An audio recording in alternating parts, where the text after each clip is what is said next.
Hi guys, welcome back to my channel Pallu vlogs. ನಾನು ನಿಮ್ಮ ಪ್ರೀತಿಯ ಪಲ್ಲವಿ. ಆ್ಯಂಡ್ ಇವತ್ತು ವ್ಲಾಗ್ ಏನು ವಿಶೇಷ ಅಂದರೆ ಇವತ್ತು ಡೇ 2 ಗೃಹಪ್ರವೇಶದ ವ್ಲಾಗು. ಸೊ ಬೆಳಗ್ಗೆ ಬಂದು ನಾಷ್ಟ ಮಾಡ್ತಾ ಇದ್ದೀವಿ. ಸೊ ಬ್ರೇಕ್ಫಾಸ್ಟ್ ಏನು ಮಾಡಿಸಿದ್ರು ಅಂದರೆ ವಾಂಗಿಬಾತ್ ಮಾಡಿಸಿದ್ರು. ಸೊ ಈಗ ಪೂಜೆ ಸ್ಟಾರ್ಟ್ ಆಗಿದೆ. ಬೇಗನೆ ಸ್ಟಾರ್ಟ್ ಮಾಡಿದ್ರು, ಯಾಕಂದರೆ ಲೇಟಾಗಿ ಮಾಡಿದ್ರೆ ಗೆಸ್ಟು ಮತ್ತು ರಿಲೇಟಿವ್ಸ್ ಎಲ್ಲ ಬರ್ತಿರ್ತಾರೆ ಮತ್ತು ಅವ್ರನ್ನ ಅಟೆಂಡ್ ಮಾಡೋಕ್ಕಾಗಲ್ಲ ಅಂದ್ಬಿಟ್ಟು ಬೇಗನೆ ಸ್ಟಾರ್ಟ್ ಮಾಡಿ ಬೇಗನೆ ಮುಗಿಸಿದ್ರು. ಈಗ ಯಾಕೆ ಪೂಜೆ ಮಾಡಿಸ್ತಿದ್ದಾರೆ ಅಂದರೆ ಸತ್ಯನಾರಾಯಣ ಪೂಜೆ ಮಾಡಿಸ್ತಿದ್ದಾರೆ. ಸೊ ಈ ಪೂಜೆ ವಿಶೇಷಗಳನ್ನ 5 ಅಧ್ಯಾಯ ಮೂಲಕ ಹೇಳ್ತಾರೆ. ಇನ್ನು ಜಾಸ್ತಿ ಅಧ್ಯಾಯಗಳಿರುತ್ತೆ, ಆದರೆ ಎಲ್ಲಾನು ಕಂಪ್ಲೀಟ್ ಮಾಡೋಕ್ಕಾಗಲ್ಲ ಅಂದ್ಬಿಟ್ಟು ಫಸ್ಟ್ 5ನ ಹೇಳ್ತಾರೆ. ಮಹರ್ಷಿಗಳನ್ನು ಕುರಿತು ಹೇಳುತ್ತಾರೆ. ಹಿಂದೆ ಉಲ್ಕಾಮುಖನೆಂಬ ಧರ್ಮಬುದ್ಧಿಯುಳ್ಳ ಒಬ್ಬ ರಾಜನು ಭದ್ರಶಿಲೆ ಎಂಬ ತನ್ನ ಸತೀಶಿರೋಮಣಿಯನ್ನು ಕೂಡಿ ನದಿ ತೀರದಲ್ಲಿ ಸತ್ಯನಾರಾಯಣ ವ್ರತವನ್ನು ಮಾಡಿದನು. ಆಗ ಅಲ್ಲಿಗೆ ಸಾಧು ಎಂಬ ಒಬ್ಬ ವರ್ತಕನು ಬಂದು ವ್ರತವನ್ನು ವೀಕ್ಷಿಸಿ ರಾಜನಿಗೆ ನಮಸ್ಕರಿಸಿ ಪ್ರಸಾದವನ್ನು ಸ್ವೀಕರಿಸಿ ರಾಜನಿಂದ ಆಚರಿಸಲ್ಪಟ್ಟ ವ್ರತದ ಬಗ್ಗೆ ವಿಚಾರಿಸಿದನು. ಅದಕ್ಕೆ ರಾಜನು ತಾನು ಪುತ್ರಾಪೇಕ್ಷೆಯಾಗಿ ಈ ವ್ರತವನ್ನು ಆಚರಿಸುತ್ತಿರುವುದಾಗಿ ತಿಳಿಸಿದನು. ಆಗ ವರ್ತಕನು ತಾನು ಸಂತತಿಹೀನನಾಗಿದ್ದು ತನಗೂ ಈ ವ್ರತ ವಿಧಾನವನ್ನು ತಿಳಿಸಬೇಕೆಂದು ರಾಜನನ್ನು ಪ್ರಾರ್ಥಿಸಿ ವ್ರತ ವಿಧಾನವನ್ನು ತಿಳಿದುಕೊಂಡು ಮನೆಯನ್ನು ಸೇರಿ ತನ್ನ ಪತ್ನಿಗೆ ವ್ರತದ ಬಗ್ಗೆ ತಿಳಿಸಿ ತಮಗೆ ಸಂತಾನವಾದರೆ ವ್ರತವನ್ನು ಮಾಡುವುದಾಗಿ ಹರಕೆ ಮಾಡಿಕೊಂಡರು. ಈ ಪ್ರಭಾವದಿಂದ ವರ್ತಕನ ಪತ್ನಿಯಾದ ಲೀಲಾವತಿಯು ಗರ್ಭಿಣಿಯಾಗಿ 10ನೇ ಮಾಸದಲ್ಲಿ ಸುಂದರವಾದ ಶಿಶುವಿಗೆ ಜನ್ಮವಿತ್ತಳು. ಆ ಶಿಶುವಿಗೆ ಕಲಾವತಿ ಎಂದು ನಾಮಕರಣ ಮಾಡಿದ ಸಂದರ್ಭದಲ್ಲಿ ವರ್ತಕನ ಪತ್ನಿಯಾದ ಲೀಲಾವತಿಯು ಪತಿಯನ್ನು ಕುರಿತು ಪೂರ್ವದಲ್ಲಿ ಸಂಕಲ್ಪ ಮಾಡಿದ ವ್ರತ ಪ್ರಭಾವದಿಂದ ಸಂತಾನ ಪಡೆದ ನಾವು ವ್ರತವನ್ನು ಏಕೆ ಮಾಡಲಿಲ್ಲ ಎಂದು ವಿನಯಪೂರ್ವಕವಾಗಿ ನುಡಿದಳು. ಅದಕ್ಕೆ ವರ್ತಕನು ಮಗಳ ವಿವಾಹ ಕಾಲದಲ್ಲಿ ವ್ರತವನ್ನು ಮಾಡೋಣವೆಂದು ಪತ್ನಿಗೆ ಸಮಾಧಾನ ಪಡಿಸಿದನು. ಮುಂದೆ ಕಾಲಾಂತರದಲ್ಲಿ ಮಗುವು ದಿನೇ ದಿನೇ ಸುಂದರವಾಗಿ ಬೆಳೆದು ವಿವಾಹ ಕಾಲ ಸಮೀಪಿಸಿತು.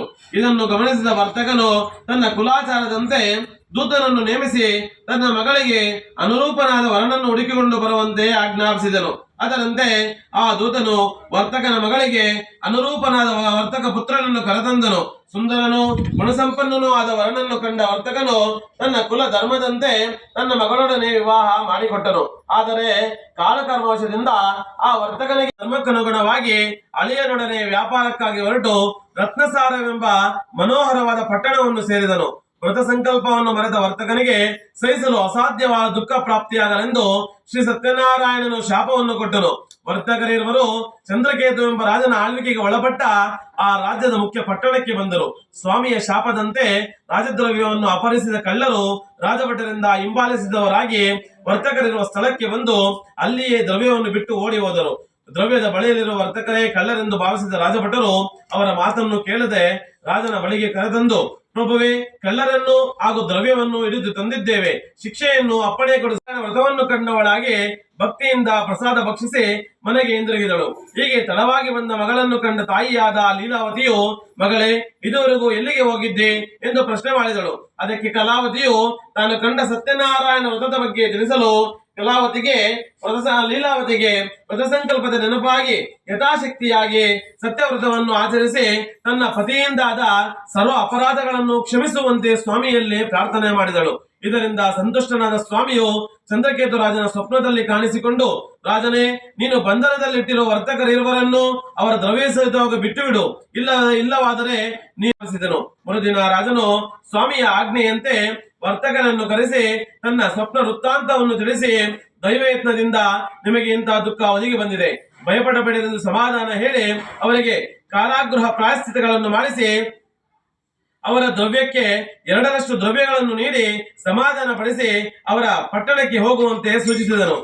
ವರ್ತಕರು ಸಂತೋಷದಿಂದ ರಾಜನಿಗೆ ನಮಸ್ಕರಿಸಿ ತಮ್ಮ ಪಟ್ಟಣವನ್ನು ಕುರಿತು ಹೊರಟರು ಎಂಬಲ್ಲಿಗೆ ಸ್ಕಾಂದಾಪುರಾಣದ ರೇವಾಖಂಡದ ಸತ್ಯನಾರಾಯಣ ಕಥೆಯ 3ನೇ ಸಂಪನ್ನಗೊಂಡಿದೆ. ನಾನಿಲ್ಲಿ ಸ್ಪೆಸಿಫಿಕ್ ಆಗಿ 1 ಅಧ್ಯಾಯದ ಕಂಪ್ಲೀಟ್ ವಿಡಿಯೋನ ಹಾಕಿದ್ದೀನಿ. ಅದು ಯಾವ ಅಧ್ಯಾಯ ಅಂತ ನಿಮಗೆ ಗೊತ್ತಿದ್ರೆ ಪ್ಲೀಸ್ ಡು ಕಮೆಂಟ್. ಮುಕ್ಕುಲವಾಡ ಶ್ರೀ ಹರಿ ಗೋವಿಂದ ಗೋವಿಂದ.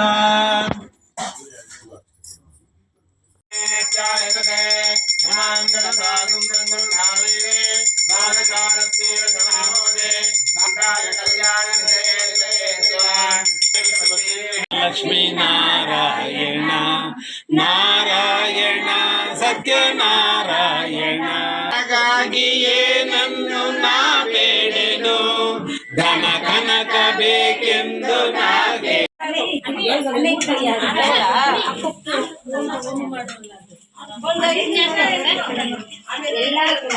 ಇವತ್ತು ಪೂಜೆ ಎಲ್ಲ ಮುಗೀತು, ಎಲ್ಲ ಕೆಳಗಡೆ ಪ್ರಸಾದ ತಿಂತಿದ್ದಾರೆ. ಹಾಗೆ ಅರ್ಶಿನ ಕುಂಕುಮ ಎಲ್ಲ ಎತ್ಕೊಂತಿದ್ದಾರೆ.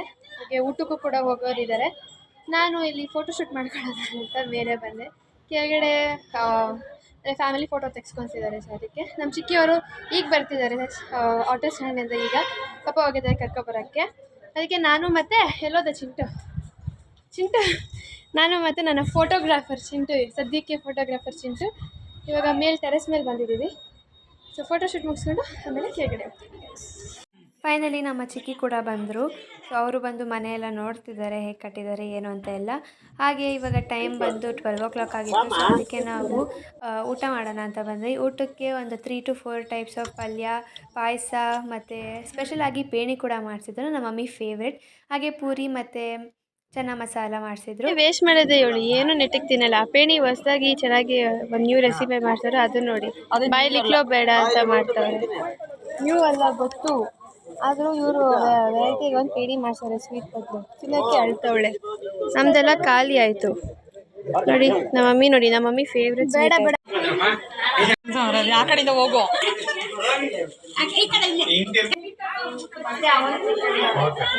ಎಷ್ಟೊತ್ತಿಗೆ ಬರ್ತಾ ಇದ್ದೀರಾ? ಎಲ್ಲ ಪೂಜೆ ಎಲ್ಲ ಆದ್ಮೇಲೆ ಬರ್ತಾ ಇದೆಯಲ್ಲ ಚಿಕ್ಕಿ. ಚಿಕ್ಕ ಚೆನ್ನಾಗಿದೆಯಾ ಚಿಕ್ಕಿ? ಏನ್ ಮಾಡ್ತಾ ಇದೀಯ ಬೇರೆಯವ್ರ ಮನೆಗೆ ಬಂದು? ಮನೆ ನೋಡಕ್ ಬಂದಿದ್ದೀವಿ, ಸುಮ್ಮನಿರು. ಬೇರೆಯವ್ರ ಮನೆಗೆ ಬಂದು ಬೇರೆಯವ್ರ ಮನೇಲಿ ಏನೈತೆ ಅಂತ ನೋಡ್ಕೊಂಡು ಹೋಗಿ ನಮ್ಮನೆ ಕಾಪಿ ಚಿಟ್ ಮಾಡೋಣ. ಶೇ ಬ್ಯಾಡ್ ಗರ್ಲ್ ಇದು ತಳ್ಳು. ಬೇಕು ಅಲ್ಲಿ ಹೋಗಕ್ಕಾಗಲ್ಲ. ಬಾ ಮತ್ ಮನೆಗೆ. ಬಾಯ್ ಚಿಂಟು, ಬಾಯ್ ಚಿಂಟು, ಬಾಯ್. ಏ ಪೆದ್ದ ನೋಡೇ ಇರಲಿಲ್ಲ ನೇಮ್ ಪ್ಲೇಟು.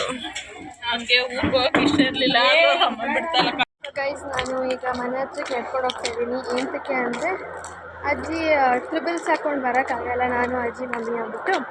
ಅದಕ್ಕೆ ಫಸ್ಟು ನನ್ನನ್ನು ಬಂದು ಡ್ರಾಪ್ ಮಾಡಿದ್ರು ಅಲ್ಲಿ ಟರ್ನಿಂಗ್ ಹತ್ರ. ಈಗ ನಾನು ಮನೆ ಹತ್ರಕ್ಕೆ ನಡ್ಕೊಂಡು ಹೋಗ್ತಾ ಇದ್ದೀನಿ. ಇವಾಗ ಮಮ್ಮಿ ಮತ್ತೆ ಹೋಗಿ ಅಜ್ಜಿನ ಕರ್ಕೊಂಡು ಬರ್ತಾರೆ. ಫಂಕ್ಷನ್ ಎಲ್ಲ ಮುಗೀತು. ಚಿಕ್ಕಿಯವರು, ಮಂಜು ಚಿಕ್ಕಿಯವರು ಎಲ್ಲ ಅವ್ರನ್ನ ಮನೆಗೆ ಹೋಗ್ತಾ ಇದ್ದಾರೆ. ಯಾಕಂದರೆ ಅವರಿಗೆ ನಾಳೆ ಮಕ್ಕಳಿಗೆ ಸ್ಕೂಲ್ ಇರುತ್ತೆ ಅಂದ್ಬಿಟ್ಟು ಇವತ್ತೇ ಬೇಗ ಎಲ್ಲ ಹೊರಡ್ತಿದ್ದಾರೆ. ಥ್ಯಾಂಕ್ ಗಾಡ್ ನನಗೆ ಇವತ್ತು ಕಾಲೇಜ್ ರಜೆ ಇತ್ತು ಗೈಸ್. ಇಲ್ಲ ಅಂದಿದ್ರೆ ಅನ್ಸ್ಯಾಟಿಸ್ಫ್ಯಾಕ್ಟ್ರಿ ಲೆವೆಲ್ ಫಂಕ್ಷನ್ ಅಟೆಂಡ್ ಮಾಡಬೇಕಿತ್ತು. ಆ ಕಡೆ ಕಾಲೇಜ್ ಹೋಗ್ಬೇಕಿತ್ತು, ಈ ಕಡೆ ಎಕ್ಸಾಮು ಇಲ್ಲ ಕಾಲೇಜು ಆ ಥರ ಇರ್ತಿತ್ತು. ಸೊ ನನ್ನ ಹತ್ರ ಕೀ ಕೂಡ ಇಲ್ಲ, ಕೀ ತೆಗೆದು ಮನೆಗೆ ಹೋಗೋಣ ಅಂತ. ಅಜ್ಜಿ ಹತ್ರ ಬ್ಯಾಗಲ್ಲಿದೆ. ಸೊ ಇದು ಅದಕ್ಕೆ ಇಲ್ಲೇ ಕುತ್ಕೊಂಡು ಊಟ ಎಲ್ಲ ಚೆನ್ನಾಗಿತ್ತು. ನನಗೆ ಮಮ್ಮಿಗೆ ಫೇವ್ರೇಟ್ ಮಾಡಿಸಿದ್ರಲ್ವ, ಅದನ್ನೆಲ್ಲ ತಿಂದು ಈಗ ಬಂದು ಕೂತ್ಕೊತಿದ್ದೀನಿ ಗೈಸ್. ಏನು ಬಿಸಿಲಿದೆ ಅಂದರೆ ಸಾಧ್ಯವಿಲ್ಲ. Yes, coming to the end of the vlog. So ಈ ವ್ಲಾಗ್ನ ನಾನು ಇಲ್ಲಿಗೆ ಎಂಡ್ ಮಾಡ್ತಾ ಇದ್ದೀನಿ. ನಿಮಗೆಲ್ಲ ಇಷ್ಟ ಆಗಿರುತ್ತೆ ಅಂದ್ಕೊತೀನಿ. ಸೊ ಲೈಕ್ ಮಾಡಿ, ಶೇರ್ ಮಾಡಿ, ಕಮೆಂಟ್ ಮಾಡಿ, ಹಾಗೆ ಸಬ್ಸ್ಕ್ರೈಬ್ ಮಾಡ್ಕೊಳ್ಳಿ. And thank you for watching.